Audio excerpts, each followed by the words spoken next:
এরকম হয়েছে, আগে এরকম হয়েছে বলে এখনো হবে, আমি তার কথাটাই মেনে নিলাম। আগে এমন হয়েছে বলে এখনো হবে, যদি হয়ে যায় ঘটনা, সেটাকে কিভাবে আমরা কাভার করব, কিভাবে এটা তদন্ত করব, কিভাবে এটা বিচার করব, আপনি তো বৈধতা দিতে পারেন না যে আগেও ঘটছে এখনো ঘটবে। আমি ধরে নিলাম আপনারা ব্যর্থ পারতেছেন না, কিন্তু আপনি এই কথাটা বলা কোনোভাবে গ্রহণযোগ্য না যে আগেও ঘটছে, এটার মানে হচ্ছে এখনো ঘটবে। বিষয়টা আপনি খুব কঠিনভাবে চিন্তা করতে হবে, এটা কিন্তু খুব সহজ কথা না। আর এত হালকা কথা যদি বলে, he cannot take the hold the office of a responsible person, অথবা রেসপন্সিবল অফিসের একটা ব্যক্তি উনি হতে পারেন না, কারণ নির্বাচনের সময় গুরু দায়িত্বটা তার উপরে। বরং তার চেয়ে তার অপারগতা বলতে হবে, ভাই আমি নির্বাচন করতে পারতেছি না। আমি তর্কের খাতিরে বললাম, আপনি এইটা বলে পার পাবেন না, অতীতে হয়েছে বলে এখনো হয়েছে, আমি এটা কোনোভাবেই অ্যাকসেপ্ট করব না। Number one. নাম্বার টু, আসেন আমরা নির্বাচনের সময় দেখি প্রায় ঝুঁকিপূর্ণ সেন্টার থাকে, যেটা রাষ্ট্রীয়ভাবে বলা হয় যে এই সেন্টারগুলো ঝুঁকিপূর্ণ। তো ওই ঝুঁকিপূর্ণ সেন্টারগুলো কিন্তু বিশেষ প্রোটেকশন দেওয়া হয়। তো একইভাবে আপনি যদি একটা প্রার্থীর বেলায় চিন্তা করেন, সেখানে দেখবেন কারা ঝুঁকিতে বেশি আছে, এটাও বিবেচনা করতে হবে যদি আপনি নির্বাচন তুলতে চান। কারণ আপনি নির্বাচনটা তুলতে গেছেনই এমন একটা সময় যেখানে আপনি সব কিছু ইনকমপ্লিট, আপনার আইন শৃঙ্খলা পরিস্থিতির কোনো উন্নতি হয় নাই, কোনো উন্নতি হয় নাই, হারানো অস্ত্র উদ্ধার হয়নি। না, সিসি বলেছেন যে বরং আইন শৃঙ্খলা পরিস্থিতির অবনতি না উন্নতি হয়েছে। উনি বললে তো হবে না, আমি তো ওনাকে খণ্ডাচ্ছি। যেই থানা লুট হইল না, থানা লুটে বেশ কিছু অস্ত্র গেছে, থানার অস্ত্র। আচ্ছা, এই অস্ত্রগুলো কিন্তু উদ্ধার হয়নি, এক।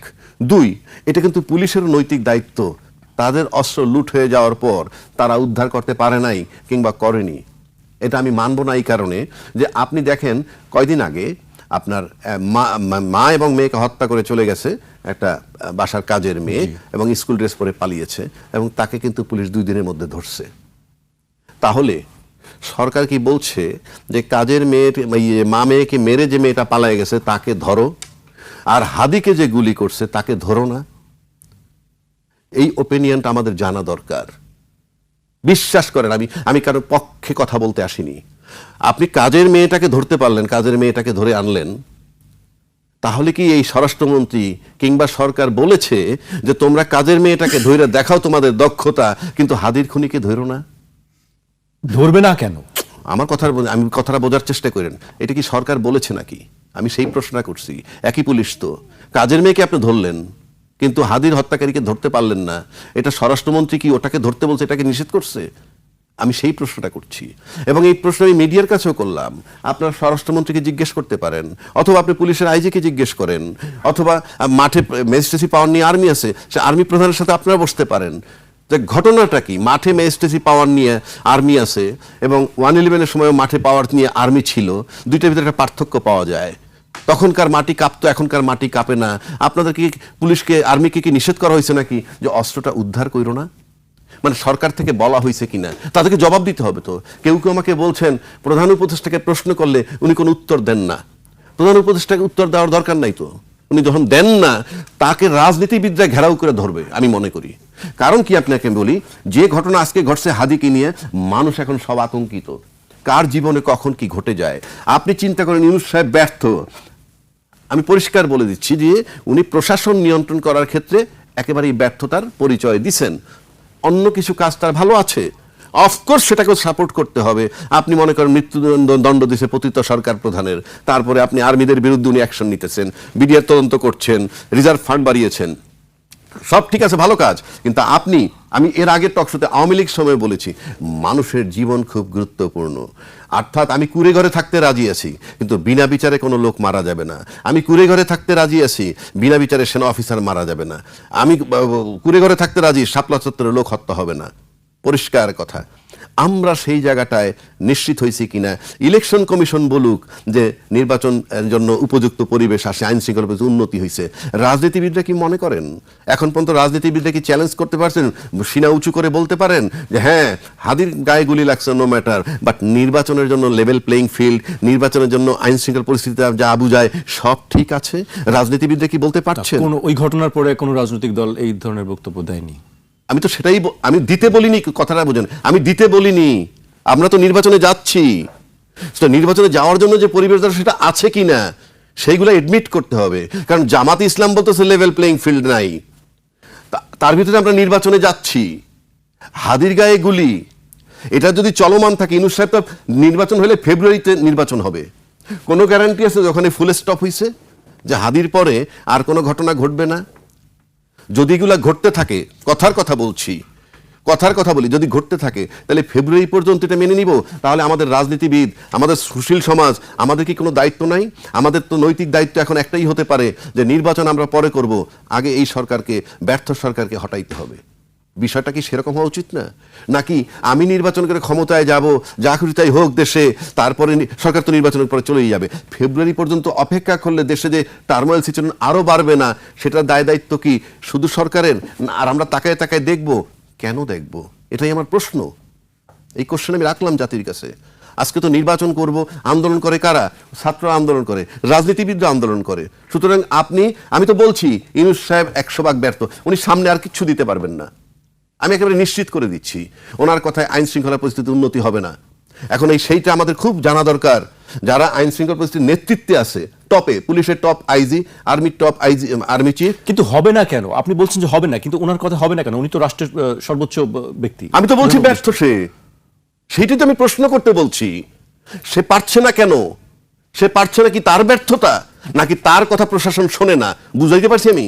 এটাকে ক্লিয়ার করতে হবে জাতির কাছে, পরিষ্কার, যে আপনি বলেন আপনার কথা কি শোনে না, নয়তো আর্মি চিফকে আপনি জিজ্ঞেস করেন, একটা ইন্টারভিউ নিতে যান না, আর পুলিশের চিফের কাছে একটা ইন্টারভিউ নিতে যান না, যে ঘটনা কি, মাঠে আপনারা আছেন, আপনার কি সরকার নিষেধ করছে, আপনারা পারছেন না কেন? এই প্রশ্ন আপনারা করতে পারেন না? না বাধা আছে কোথাও? না, আমরা তো অবশ্যই করতে পারি, আমরা তো করি, এই প্রশ্নগুলো তো করাই হয় সংবাদ মাধ্যমের পক্ষ থেকে। কোথায় তাহলে উত্তর পান না? উত্তর তো বলা হচ্ছে যে আইন শৃঙ্খলা পরিস্থিতি আগের থেকে ভালো হচ্ছে। আপনি যখন বলেন আইন শৃঙ্খলা ভালো হলে হাদি গায়ে গুলি পড়ে কেন? এটি বলছে বিচ্ছিন্ন ঘটনা। বিচ্ছিন্ন ঘটনা বলে তাহলে তো সরকারের ব্যর্থতা যদি ধরি, সরকারকে সরাই দিতে হবে, তারপর আমরা দেখব। আমি তো ফেব্রুয়ারি পর্যন্ত আই ক্যানট ওয়েট। আপনি নির্বাচন দিবেন ফেব্রুয়ারিতে, ফেব্রুয়ারি পর্যন্ত আই ক্যানট ওয়েট। আমার দেশে আরো 5টা লোক যদি মারা যায়, আমার নির্বাচন বড় না গুলিতে এরকম লোক মারা যাবে? কোনটা বড়? তাহলে সমাধানটা কি? সমাধান বললামই তো, সবাই আমরা বলি সরকার ব্যর্থ, তাহলে সরকারকে আগে সরাই দিই। এখন কেউ যদি বলে রাজ্জাকি সাহেব সরকার সরাইতে চায় মানে আরেকটা সরকার আসবে, নির্বাচন হবে, সব দিক থাকবো আমরা? আমার মানে মানে মানে অতর্কিতে মানুষ মরবে আর আমরা নির্বাচন করে যাব, এবং কখনো যদি এটা বন্ধ না হয় তাহলে কি হবে? খালি লোক পরিবর্তন হবে, লোক মরবে, এক শ্রেণী মারা যাবে। শোনেন, বাংলাদেশে 3টা কাহিনী আমি বলি, শেষ করে দিচ্ছি এই চ্যাপ্টার। 3 শ্রেণীর লোক বাংলাদেশে বসবাস করে, 3 ধরনের মানুষ আমরা বাংলাদেশে আছি। এক ধরনের মানুষ দেশের টাকা দেশে রোজগার করে দেশে ব্যয় করে, সেই রিকশাওয়ালা হোক, উনি হোক, আপনার মতো সাংবাদিক হোক, ব্যবসায়ী হোক, ব্যাংক তসরু করুক, বাট দেশের টাকাটা দেশে রাখে। আর এক শ্রেণীর লোক হলো বিদেশ থেকে আমার দেশে টাকা পাঠায়, যেটা আমরা রেমিটেন্স হিসেবে পাই। আর এক শ্রেণীর মানুষ হইল দেশের টাকা বাইরে পাঠায়, দেশের টাকা বাইরে পাঠায় এবং সেই টাকাগুলা ব্যাংক তসরুফ করে নিয়ে যায়, আমরা সবাই জানি। এবং এরা হলো সবচেয়ে খারাপ শ্রেণীর ব্যক্তি, এদের সংখ্যা খুব বেশি নয়। এরাই করে এই রাজনৈতিক পরিস্থিতির নিয়ন্ত্রণ।